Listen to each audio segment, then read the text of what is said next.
Voted Greatest Hip Hop Group of All Time by MTV, named Greatest Hip Hop Artist of All Time by VH1, the biggest hip hop act in the 1980s, Run DMC. Growing up in Hollis in the Queens borough of New York City, Run DMC first began when two teenagers, Joseph Simmons and Daryl McDaniels, were introduced to rap music.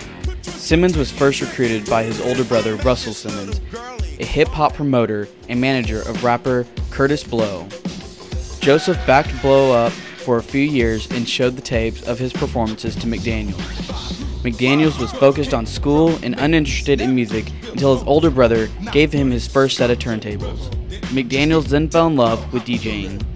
In the meantime, Simmons began calling himself DJ Run and put out his first single, Street Kid, which failed miserably. This, however, only fueled his love for hip-hop music.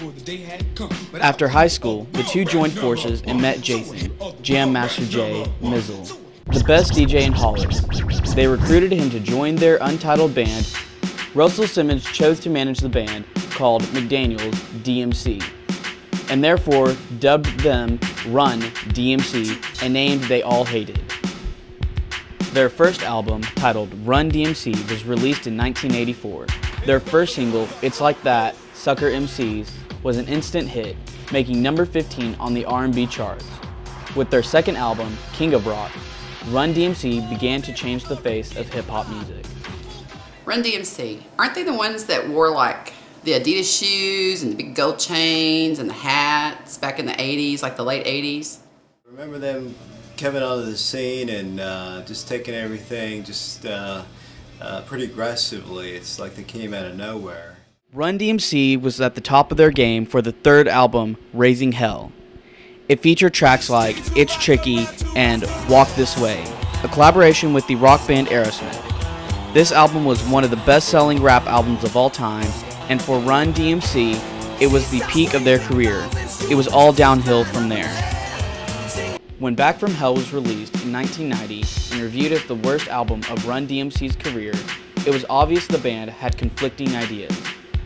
After a 3-year hiatus, the group reunited to release the album Down With The King, and it was at this time that each member began working on solo projects.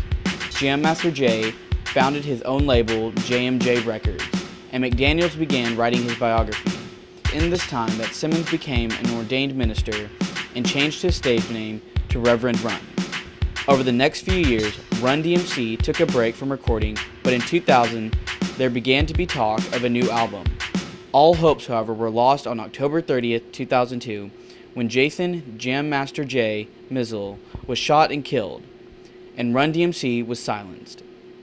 The extraordinary sound of Run DMC continues to influence hip-hop music today. Run DMC is credited as the sole band that broke hip-hop into mainstream music.